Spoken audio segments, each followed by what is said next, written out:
My name is Sherifah Yunus. I am the culinary artist, instructor, and founder at Sherry's Mama's Delight, where we produce 100% natural seasonings. We teach how to cook right. We also cater for events and parties, office and all.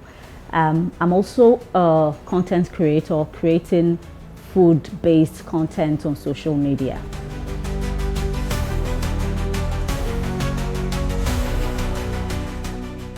One of the most important things is when you're doing business is to find out what your community or the people around you need and then try to fulfill that need. When you do that, you know that you have a ready market. When I started my business, I started out of looking for good health for my children. What I mean by this is that I didn't like eating, and so when you don't eat well, what happens is that your immunity is low, and then the same thing happened to my children. So I was trying to watch, okay, what do we eat? How can our food become medicine? And in doing that, I kind of like accidentally fell into natural seasoning, and then of course it's a holistic thing. So when I started business, instead of fulfilling a need in the society, I created that need. I mean, that is a bit difficult because it means that you have to do a lot of work to educate your audience why they need to do that. But once you are able to, become an authority in that niche, you must learn to continue to grow.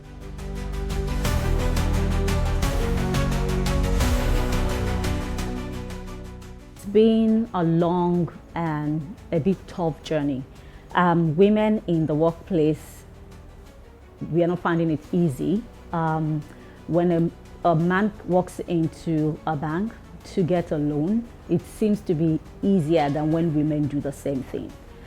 However, being a Muslim woman covered the way I'm covered, it's 10 times more challenging. So if women in the workforce are having issues or troubles, then imagine the woman dressing the way I am. So things have been really very tough when it comes to acceptance, when it comes to getting the regular help or aid that everybody outside there gets, because they look at you and think that you're definitely not educated or enlightened enough to create wealth for yourself. You would expect that perhaps we could get grants, but somehow again, in getting such things in Nigeria, it seems it's more of connections and how close you are with people in certain places. So it's a little bit more challenging for me, but I would say being a family woman too could pose some bit of challenges. For me, it's not so much because I created my business around my children to ensure that I'm the first person to see when they wake up, and then when they come home,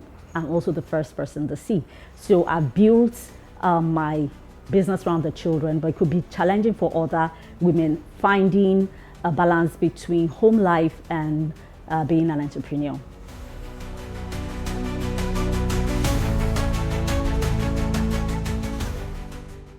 The first thing that I would advise is know your books.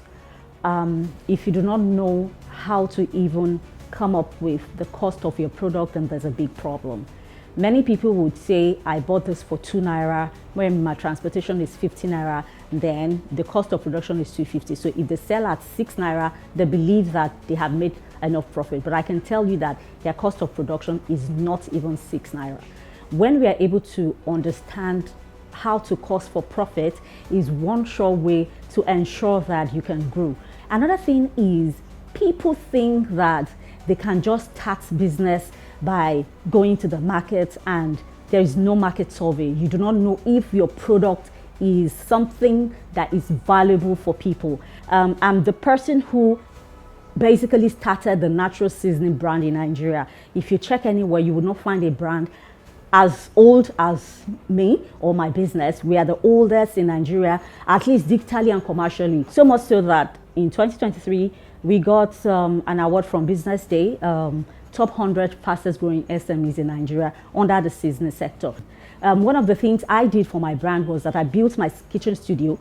I built it so that I can create content in order to sell my seasonings. So in creating the kitchen studio, I have a show called Cooking with Sherifah, where I invite celebrities, influencers, food bloggers and travel bloggers to my kitchen.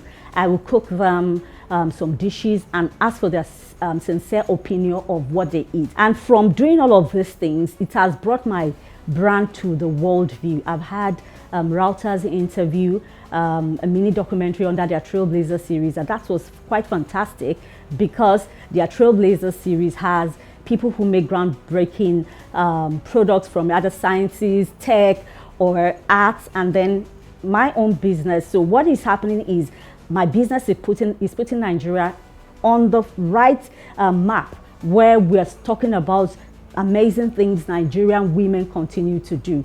So being a Nigerian woman doesn't depreciate your value as a person. In fact, we're one of the strongest, most industrious people on earth. The reason why the Nigerian economy is how it is today is because of the market women. Those small women are the one holding on to the fabrics of our economy. So you can see how amazing, how enterprising the Nigerian woman is. And so that's my own personal motivation. I want other women, especially young women, to look at me and say, if this woman dressed the way she's dressed, she's able to achieve as much as she has achieved, who am I not to? So this is telling young women that you can be hardworking, you can be creative, and you can be everything you wish you are, because the Nigerian woman is resilient, hardworking, and very enterprising.